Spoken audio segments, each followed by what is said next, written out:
What's up, y'all? I am Kanin Cuisine, the smoked lamb specialist. Come get what I do. Let us be your who when it comes to lamb. Today, I'm taking on a Fonio challenge. Never cooked Fonio before. I've seen it cook many different ways. I have been challenged with the task of cooking Fonio. You know what I'm saying? I'm a little scared, but I'm gonna do it. You heard me.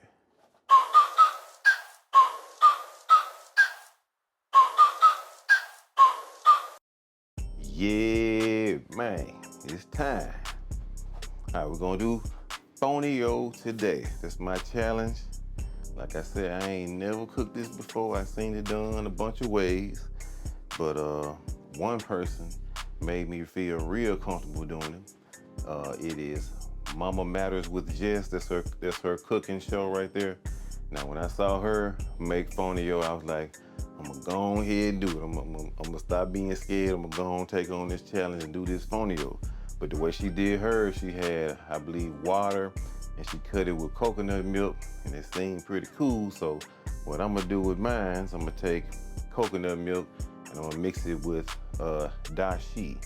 And I made dashi earlier today, so I'm gonna use that 1 cup dashi with 1 cup coconut milk and cook the Fonio that way, see how it come out, because it kind of look like you pretty much cook it like you do rice, and I feel like my rice is fire, so I'm gonna use the same technique with the rice to make this Fonio.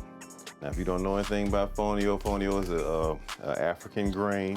It's supposed to be the new quinoa. A whole lot of people have been talking about it, so this is my turn to try it.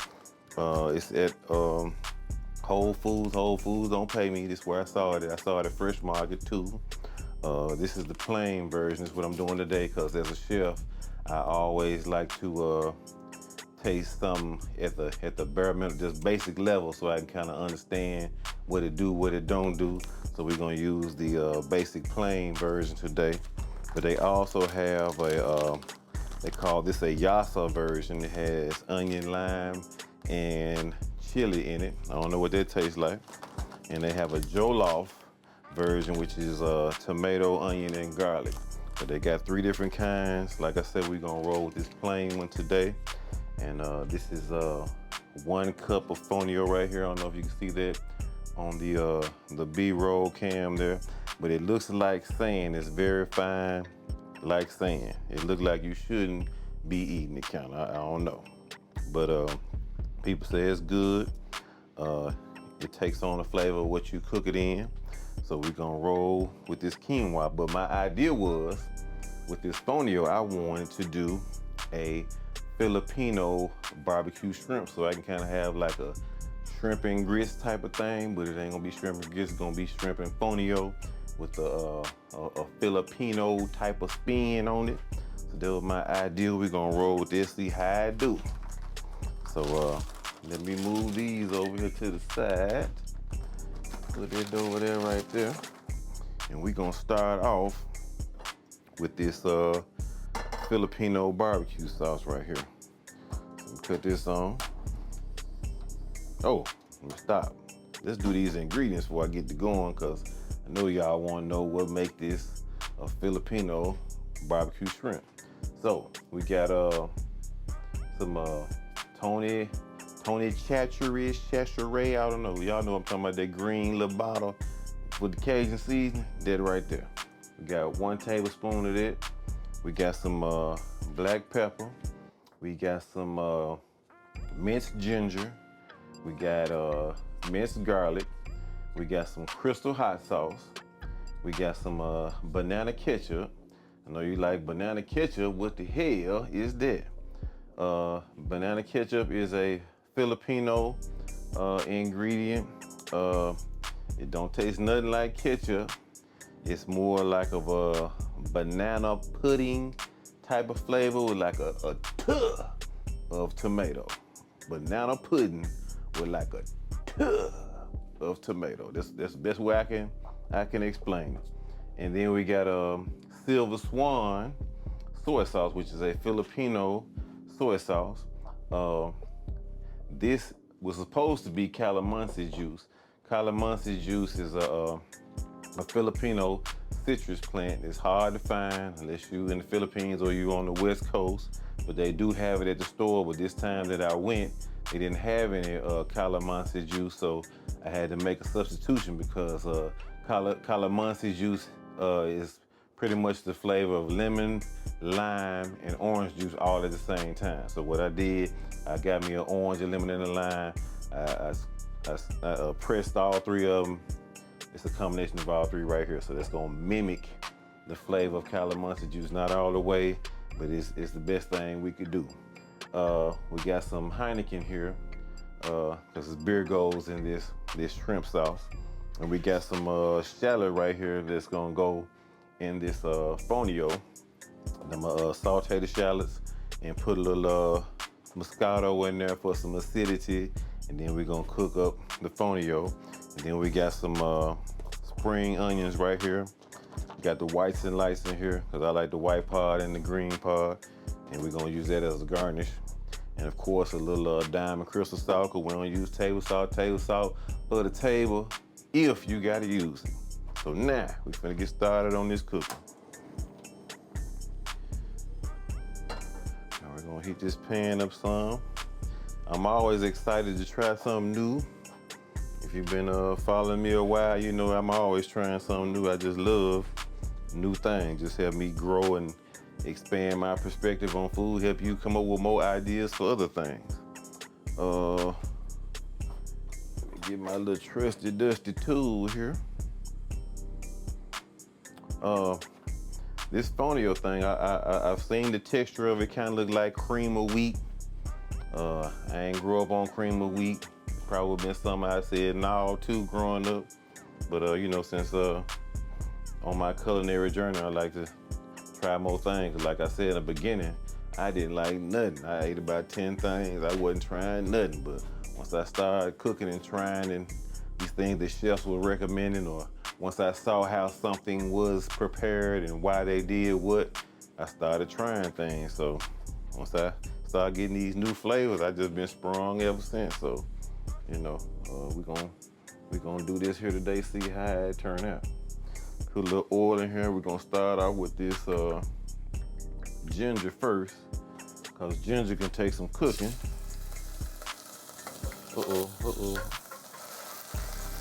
Turn this down a little bit. And garlic can't take no heat, so we're gonna start off with this ginger first.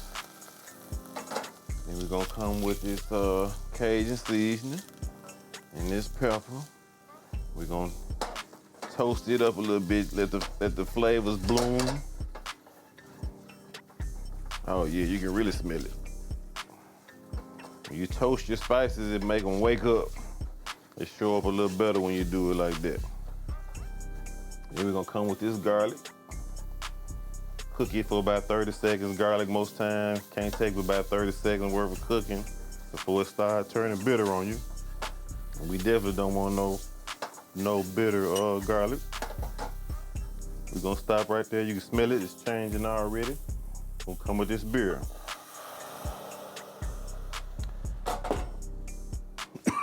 Woo! That Cajun seasoning is going straight up my nose.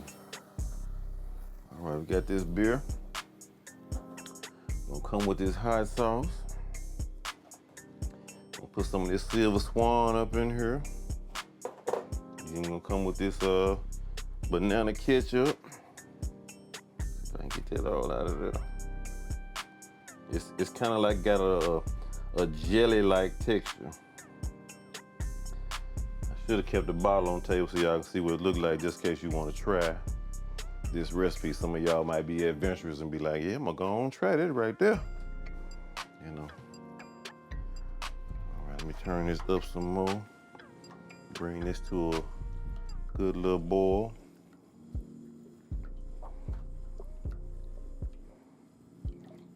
So this recipe here don't take long for these barbecue shrimp. Really, you just bring this to a boil, let it simmer a little bit, let the flavors get together, and then you're gonna put in some cubes of butter. I forgot to tell y'all about that. We're gonna put some cold butter in here, about 2 sticks. I'm gonna whisk them in slowly because we don't want the butter to break, man. We don't want the butter to get slick like oil. We just wanna let it melt in slowly. Turn this down to a little simmer. Smell real good. Wish y'all was here to smell it. Can you see it on that B-roll cam? That's what we looking like so far.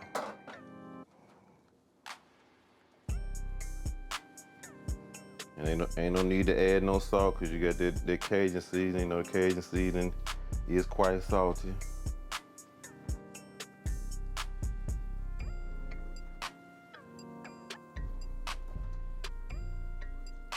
Also, y'all, you guys can put in some suggestions in the comments of things you would like to see me cook. And I love to take on a little challenge. Y'all put in there what y'all think, what y'all want to see me do, and I may take you on. Bring this up a little bit more. Thank y'all for being here. You made it this far. I know you ain't clicked off and started looking at somebody else. I appreciate you being here. Smells so good.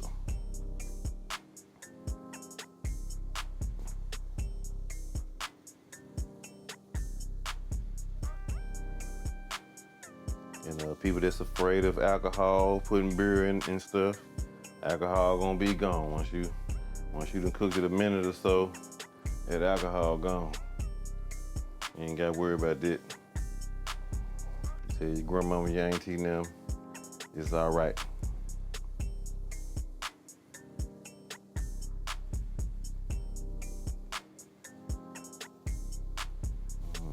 Smells so good. Has it been about 2 minutes yet? I believe it has.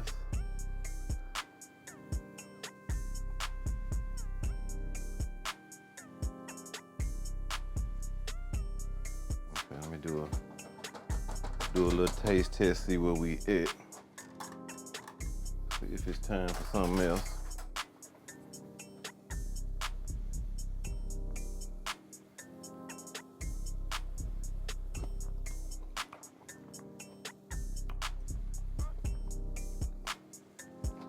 Quite spicy, that's another thing. You don't like spice, don't eat this right here. You ain't gonna eat it. You gonna find something else to eat, because this spicy. I ain't gonna say it's gonna kill you, but it's spicy. But I like spice. I know ain't nobody else in the house gonna eat this but me. But if I'm gonna show y'all the recipe, I gotta show y'all the real thing, so y'all know how to cook it. I'm gonna have to get them something else to eat or make something else for the family, because we got a no spice house. They don't like nothing hot. All right, we're gonna take this citrus juice, pour about a 1/4 cup in there. Add some acidity, because we finna add some of that butter. Get that butter ready.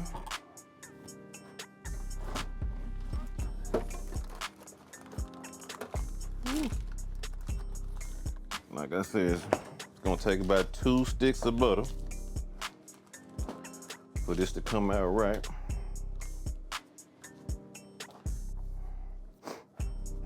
And what we're gonna do is, I already chopped up. I like to dice my butter as soon as I buy it.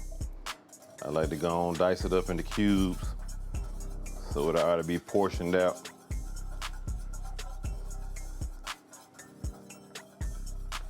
Cause ain't nothing worse than trying to cut butter and you're already cooking. And things constantly cooking down and you taking all day trying to chop up some butter. But butter does better when you have cubes.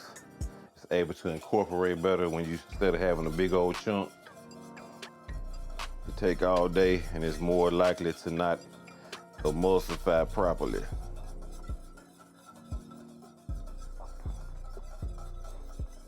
So what we're gonna do, we're gonna just slowly but surely stir this on in.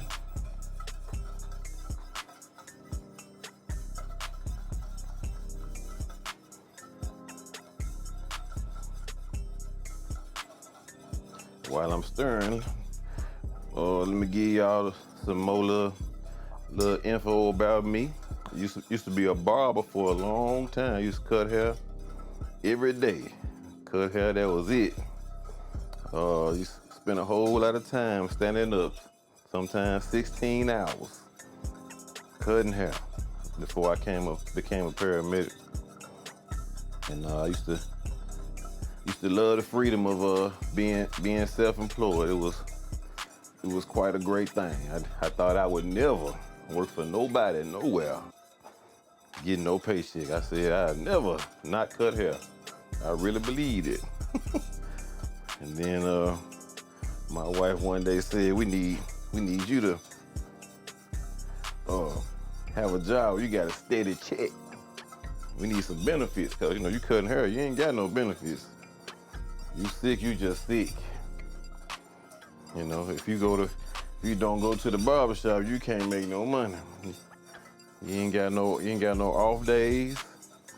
Every weekend is so important. You got to be there on Friday and Saturday for sure. Sometimes Thursday, Friday, Saturday for sure to make your money. Cause earlier in the week, it ain't just popping like that. After you've been a barber for quite a while, you might have it like that eventually, but for the most part, your money gonna come on Friday and Saturday.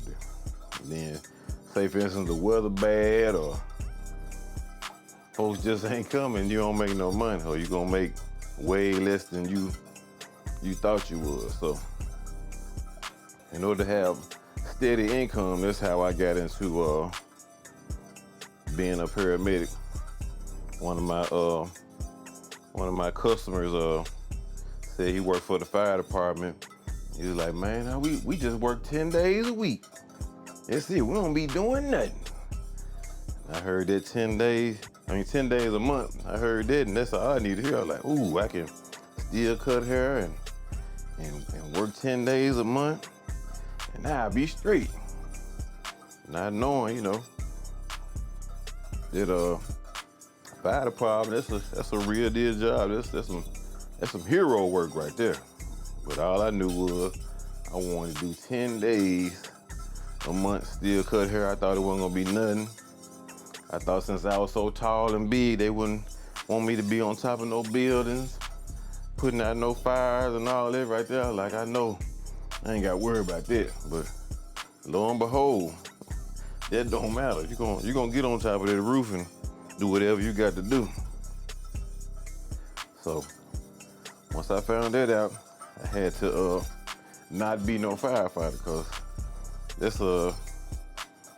that's real hero stuff. I ain't for climbing on top of no buildings. I ain't trying to be running in no blazing fire and doing none of this. So my hat's off to y'all. I saw what I needed to see. And my hat's off to them firefighters.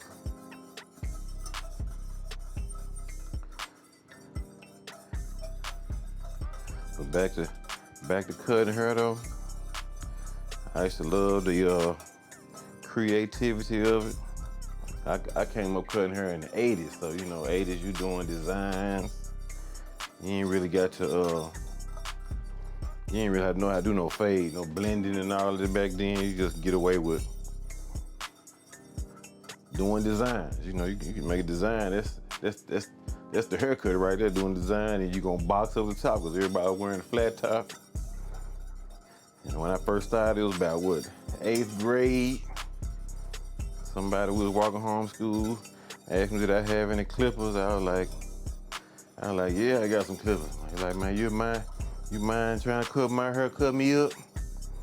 I was like, all right. That's how I got into cutting hair in the 8th grade. And I was charging like $2 a haircut back when I first started. And folks just was coming to me. It wasn't nothing I asked for. Just I kind of fell into it. And slowly but surely started having clients at my mama's house. And went to cosmetology school for a minute. I didn't finish cosmetology school. I thought I wanted to do everything, like do women's hair and all that. Then I realized, no, I don't want to be doing no women's hair.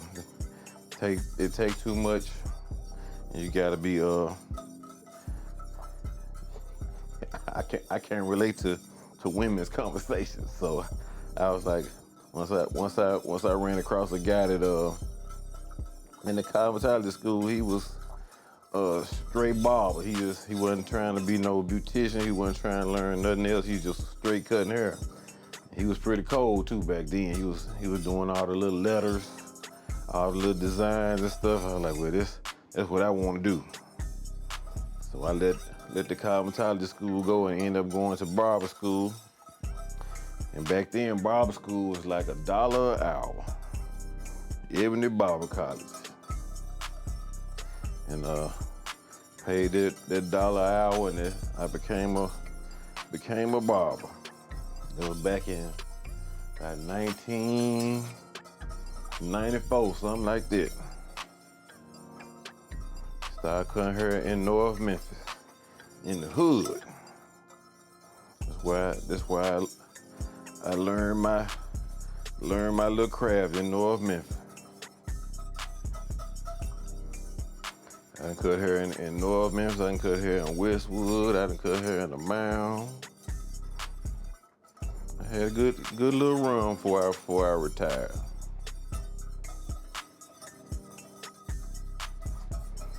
I can't cut hair with these folks now. They paint hair lines on, all that.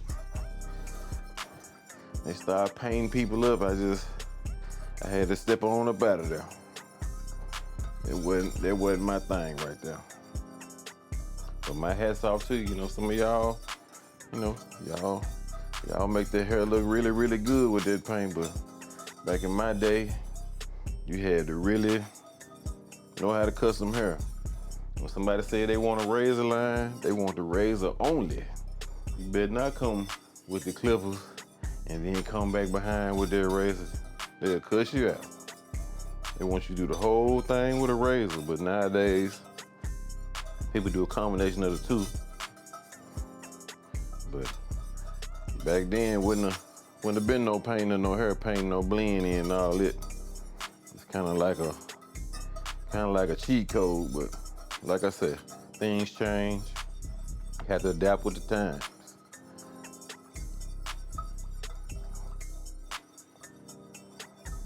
Ooh, boy, this sauce takes a long time here. It's getting thick though. Check it out.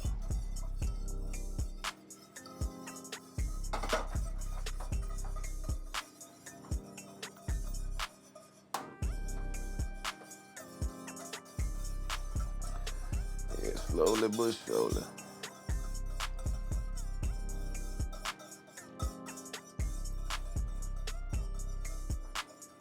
All right, y'all, what I'm gonna do,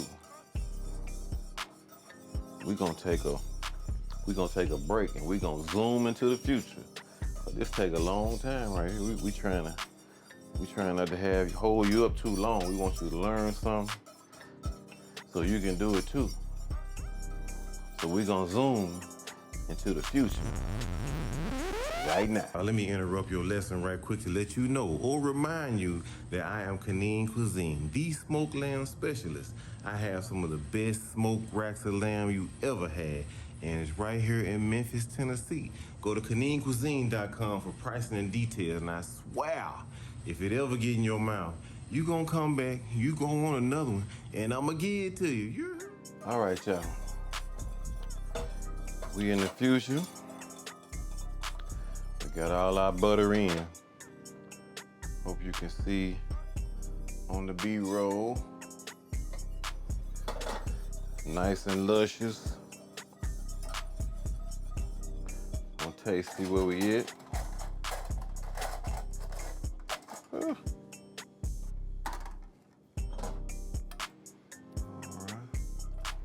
It's got a nice little consistency there.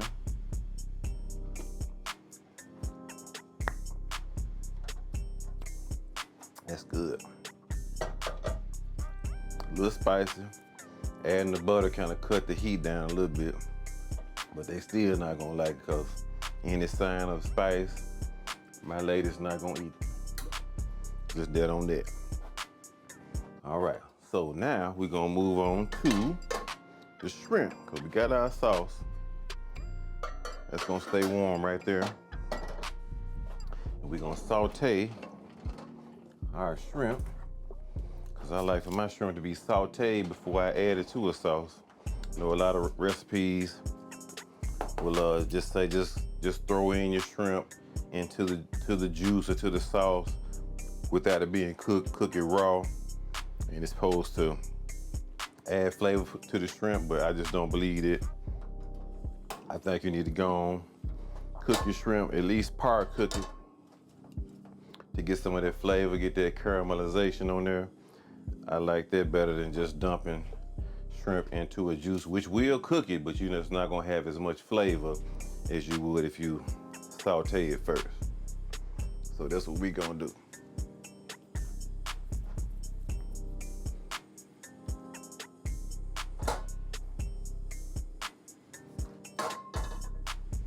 And I do like this Iwatani butane stove right here. I like this.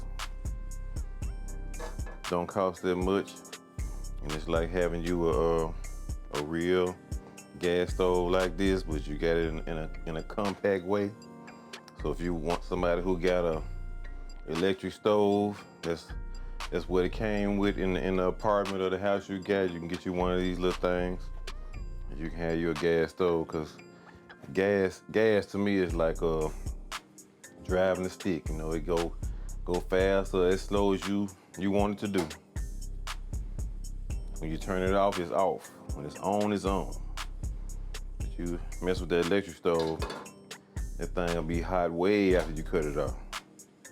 Or it'll be way hotter than you want it to be. It look neat and all, but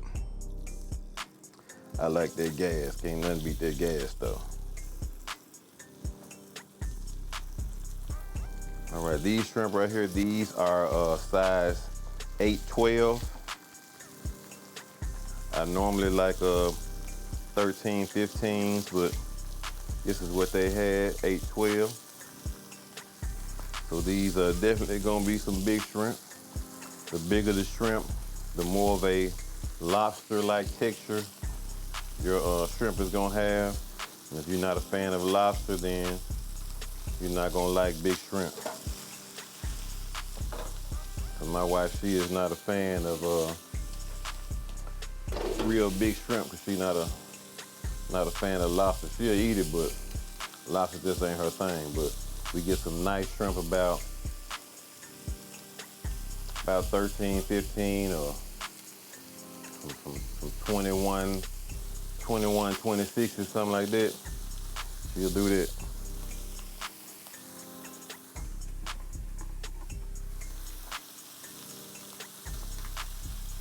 My baby girl, she'll eat shrimp every once in a while, because you know, she real picky. She don't like nothing.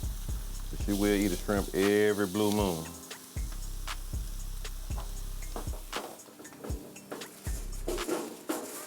Then my middle girl, she used to eat everything, but the older she gets, she stopped trying stuff.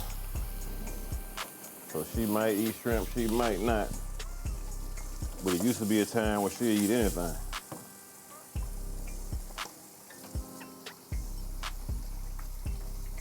But I love seafood. I can eat shrimp and fish every day. No problem. I lived on the coast somewhere. I'd be eating fish every day.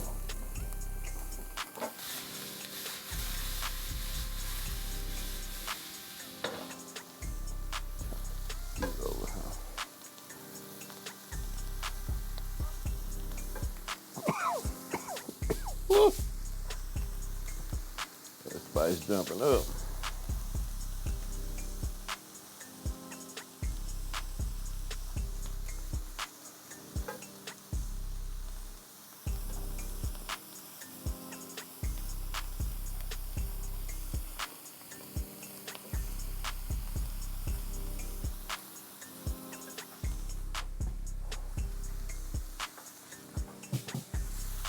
little more oil.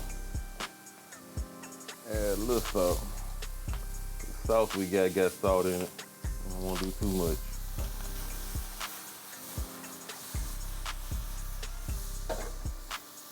Some big old fat shrimp here, boy.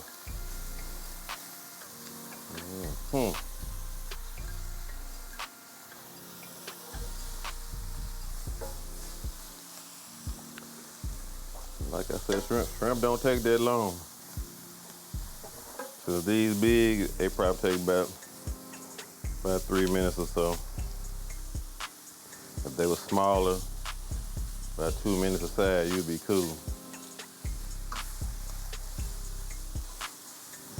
I think that's enough for me. They can finish cooking in this hot sauce.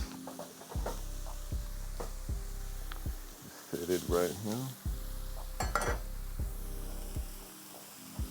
All right. Let it hang out in the sauce until we get through with the fonio.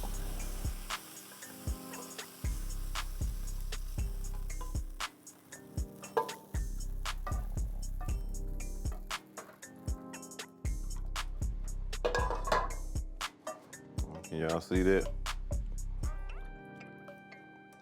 So they'll just be in here hanging out, and the carryover heat will finish these off because I don't like to overcook no shrimp. You can always rely on the carryover heat for your shrimp to finish for the most part. We're gonna let them sit in there like that, then we're gonna add that to the fonio.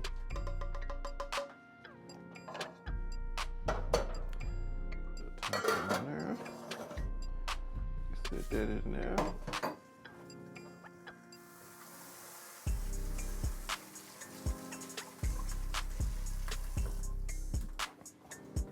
All right, y'all. You wash these hands of mine.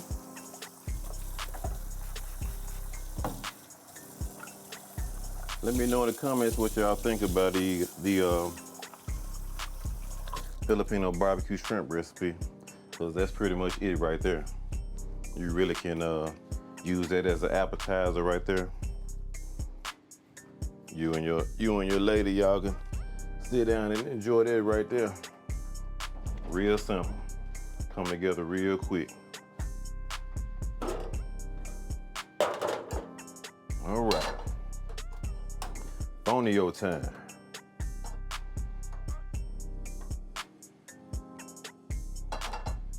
Like I said, I ain't never cooked fonio in my life, but we finna do it today.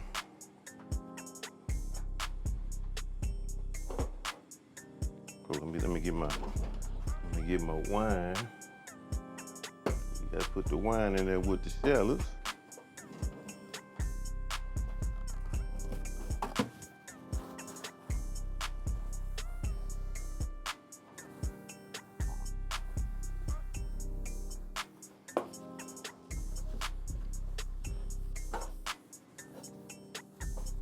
Can't wait to try this out, boy. Something brand new. Like I said, this is a Southern Home Moscato. It's always good to cook with what you actually drink. Cause you get something you don't actually drink, it's gonna affect your dish, and you ain't gonna be happy. So use what you actually drink. I know some people might be like, y'all drink Moscato? Yeah, we do. That's what worked for me. That's what worked for me. All right, gonna put these shallots in.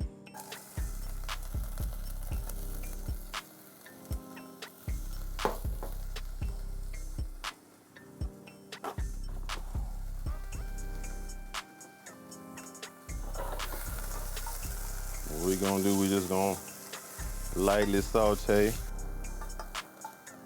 I ain't trying to do too much. I ain't really looking for no browning, but if we do get browning, that's fine.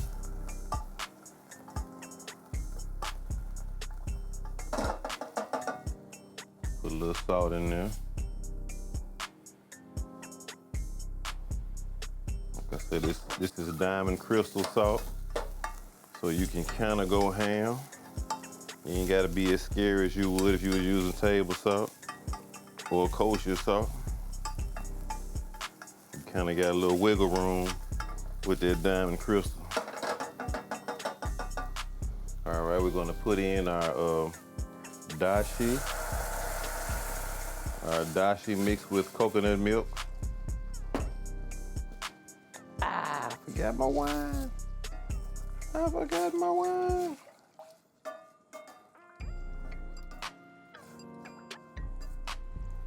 Ain't that a shame? I forgot my wine.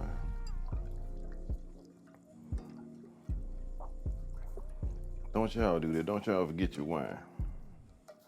A little bit of acidity really matters.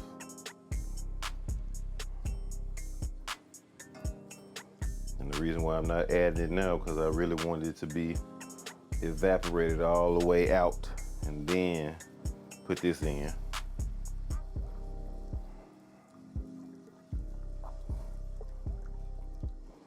But we still good. Just won't have that acidity that I'm looking for. Because when you cooking, it sure gonna happen. You're gonna forget something. You're gonna have to make a decision. Do I try to fix it, or do I just stay cool where I'm at?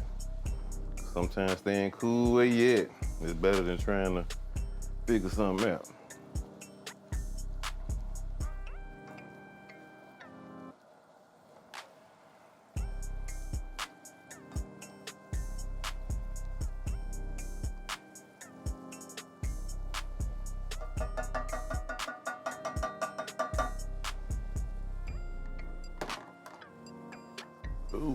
Ooh, cut it down, cut it down.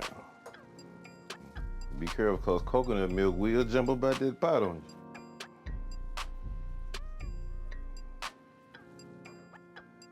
Here we go, we're gonna slowly whisk in this Fonio as I would some grits, because in my mind, that's how this functions. All right.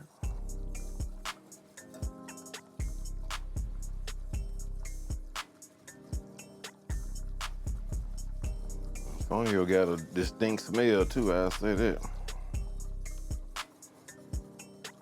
It's got a strong grainy smell.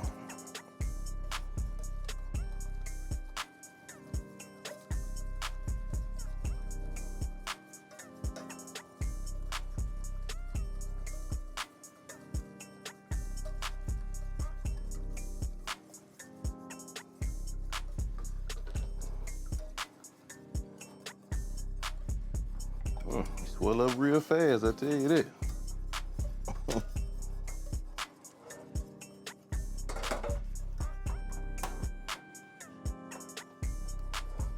It's swelling up pretty quick. I don't know if y'all can see that. Swell up pretty quick.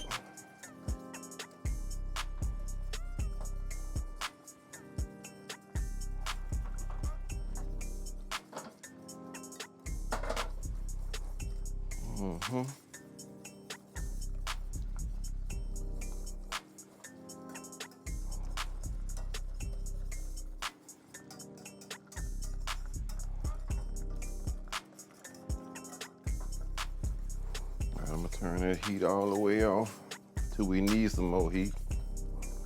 'Cause right now it's doing what it do in real time. This ain't nothing like rice or no grits.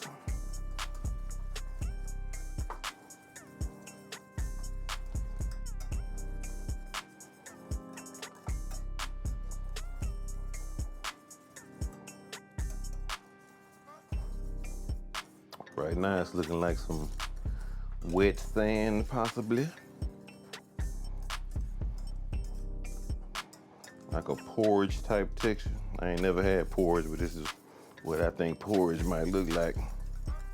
This right here.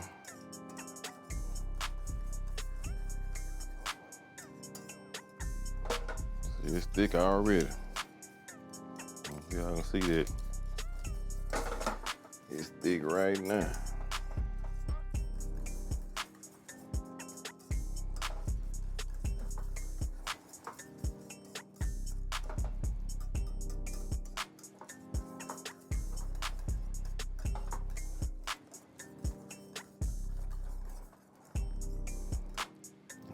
comes together very quick. Let me do a taste test to see what the texture is like.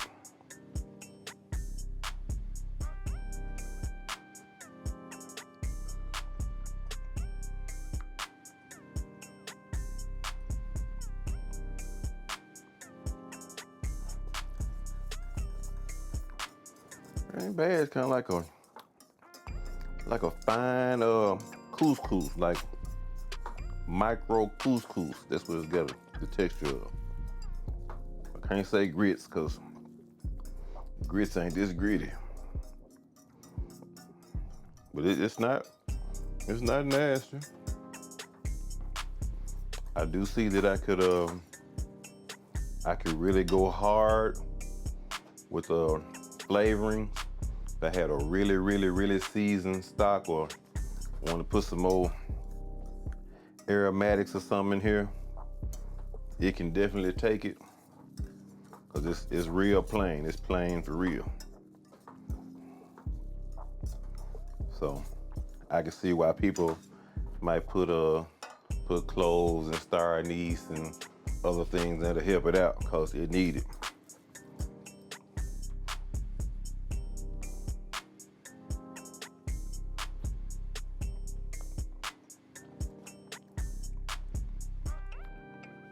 But it's cool. It's not crunchy. Like I said, it's not gritty. It tastes like micro couscous. That's my best definition for that. Micro couscous. And it cooks very fast, as you can see.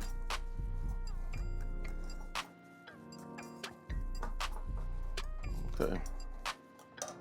So let me go and plate this up so we can do taste time. You hear me?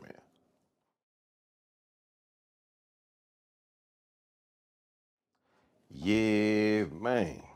Taste time. We're gonna plate this on up.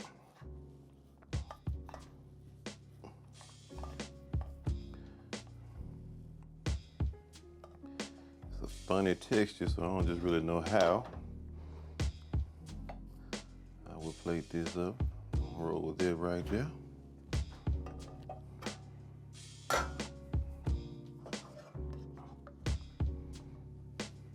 Should have had my tweezers. Tweezers would have been better for this. Let me see how I'm gonna do this here. Let's get a fork.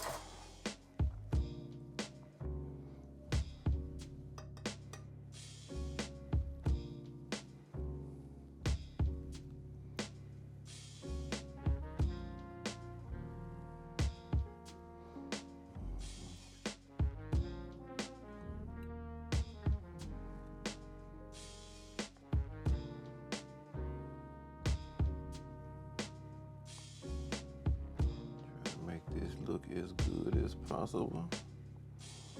There should be enough shrimp right there. Put that right there to one side. Give me a spoon.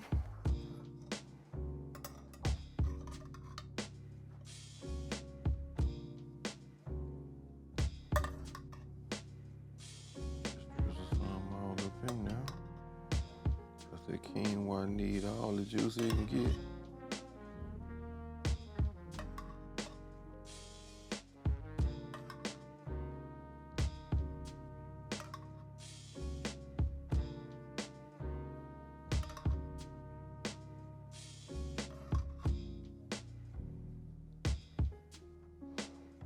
Come like that, then we're gonna come with these fresh scallions. Drop some here and there. Drop it all in the sauce, make it look all cute. Right there.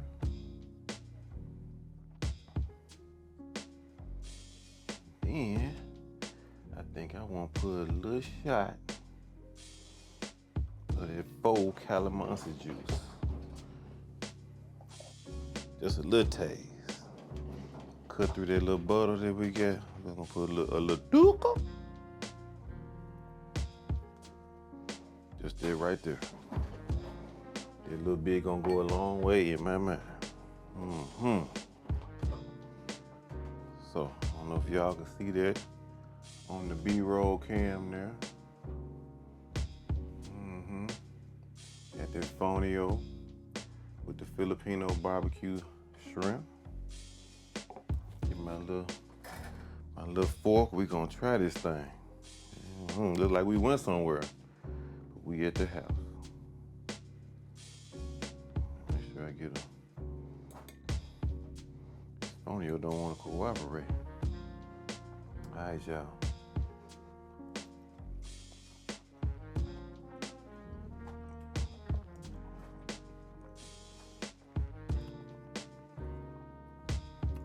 It's cool.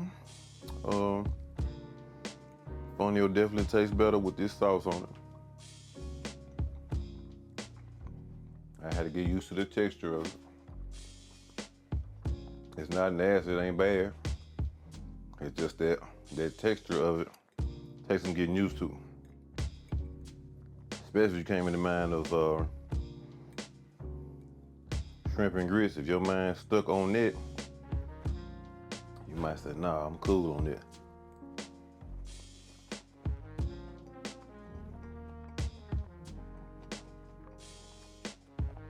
But I can do it. Had to explore some more different recipes with Fonio, but Fonio ain't bad. It definitely got a healthy texture. I put that with it. You know you eating something healthy, some health food type stuff. But it's cool. I can do it again. Like I said, I would like to explore some more recipes with it. The shrimp definitely good. I knew that though.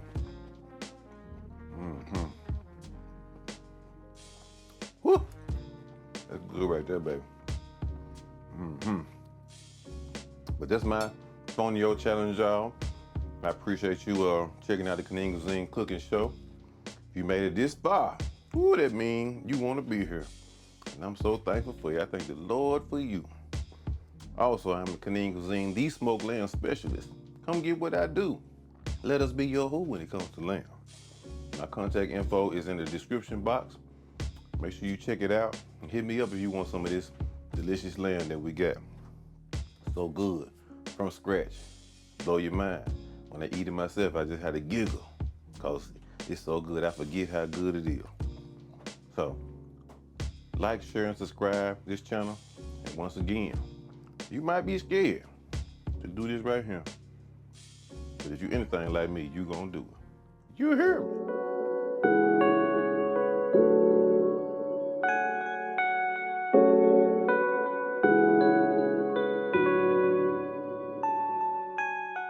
You hear me?